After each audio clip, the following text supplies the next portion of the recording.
Broadcasting from Southeast Kansas, I'm Jonathan Switzer, and this is the Roboblog Chronicles, Episode 8. This week's topic is video gaming. Behind me is a Macross video game called Macross True Love Song, if I remember right. It's a sort of strategy game, a battle strategy, simulation game for the PC Engine, a game system near and dear to my heart. It was released over here as the TurboGrafx 16. The game, of course, not released over here. I'll show you the case in a second. One thing that Harmony Gold's gotten right in the post-Robotech.com era is video gaming. They got one really good, really successful game out the door. Now, of course, they didn't develop it. They got a developer vicious cycle to do it.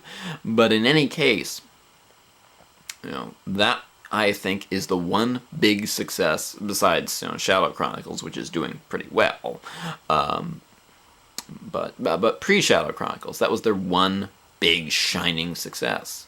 The comics have been tepid. The website has been,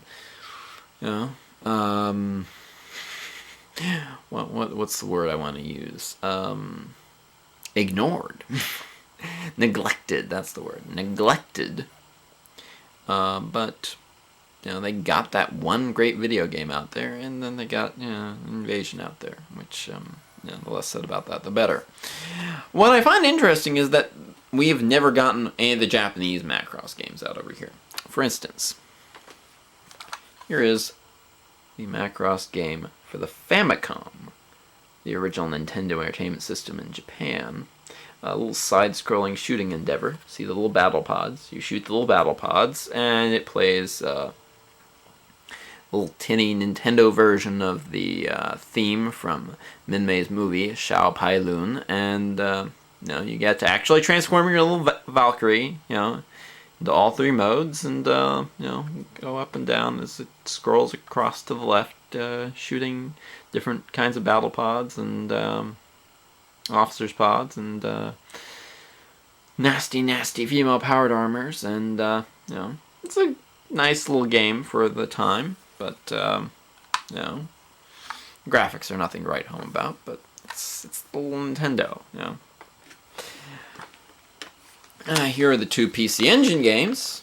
The bottom one is Macross 2036, a perfectly adequate side-scrolling shooter. And the top one is True Love Song. You'll notice the strange flight suits. This game is set between Macross Do You Remember Love and Macross 2. Giant continuity sinkhole at this point, but these were made in 1992 for the 10th anniversary of the show, so Macross 2 was coming out at the same time. They didn't know it was going to be totally thrown out the window when Kawamori came back. The weird Super Famicom, SNES to those of us in the US, shooter. Hikaru, Max, and Miria flying around in weirdly redesigned Valkyries, starting off fighting Zentradi, and then things get a little odd as the stages go on. If you've ever played this game, you know how weird it is. You also know how hard and fun it actually is. But anyway, and then the Saturn Do You Remember Love shoot 'em up, later ported to the PlayStation. An easy game, a fun game, a game with some really nice cutscenes by Studio Gonzo. Brand spanking new digital animation with gorgeously rendered Valkyries. It's a lovely thing. And then the two digital mission VFX games for the PlayStation. This one is really bad, and this one is okay. If you'll recall, a demo of this was actually released on a US gaming magazine. This almost came out in the US. This Macross game almost came out in the United States, but something happened. I'm not sure what. And those plans were scrapped. Which means the first time we ever got to play a game where you fly around in a VF1 was good old Battlecry. Battlecry is, as I said at the outset, the one real shining success pre-Shadow Chronicles of the Robotech.com era. You know, it had lovely cel-shaded graphics, excellent gameplay, you know, all the voice actors back, so many of the characters, you know, popping in for cameos and the like,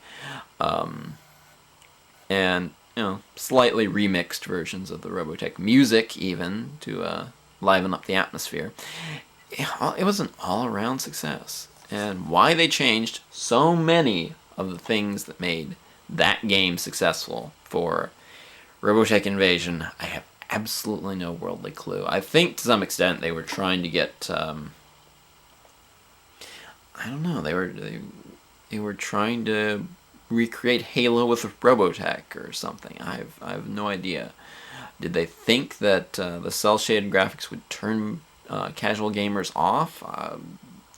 Did they think the Robotech music, especially from that era, I suspect the Robotech authentic music would kind of turn people away. It's all kind of, you know, mid-'80s synth stuff during the new generation era, so maybe they thought that would turn people away. But in any case, you know, I remember when they were making a big deal, "Oh, Jesper Kid is doing the music." I'm just like, who the hell is Jesper Kid? I want Robotech music when I'm playing my Robotech game. And here, for those of you who don't remember, his Invasion. Yeah, look at that guy. Look at that guy. He's not an appealing sight, is he?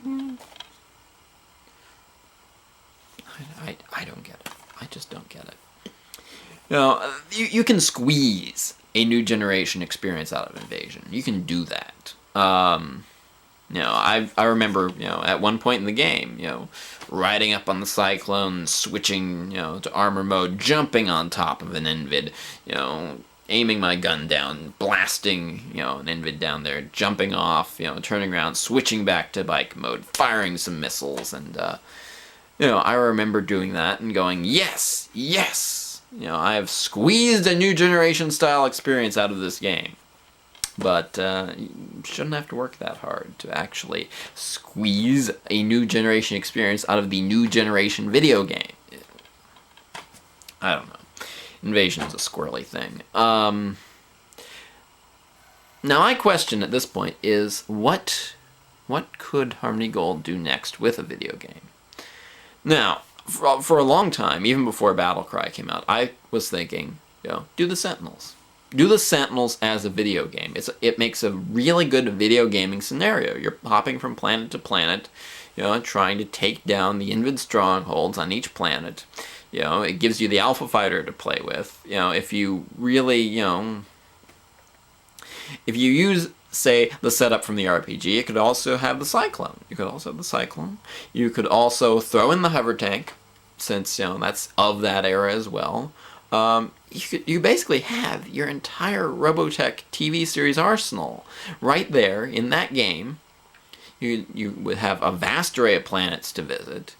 I mean, honestly, you could palette swap some of the planets, you know, and just have different maps. I mean, you know, call them all Robotech Master Colony planets, and, you know, have the pyramids and the Roman architecture from Tyrol, and, you know, palette swap it and just make the bad guys hard. I mean, honestly, that would make a really good, really gripping video game.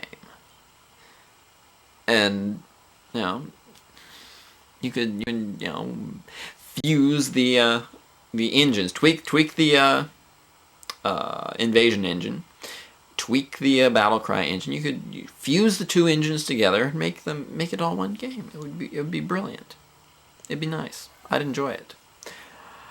That's all the time we have for this week. If you have any thoughts on Robotech video gaming, add those to the thread. This is Captain JLS, signing off.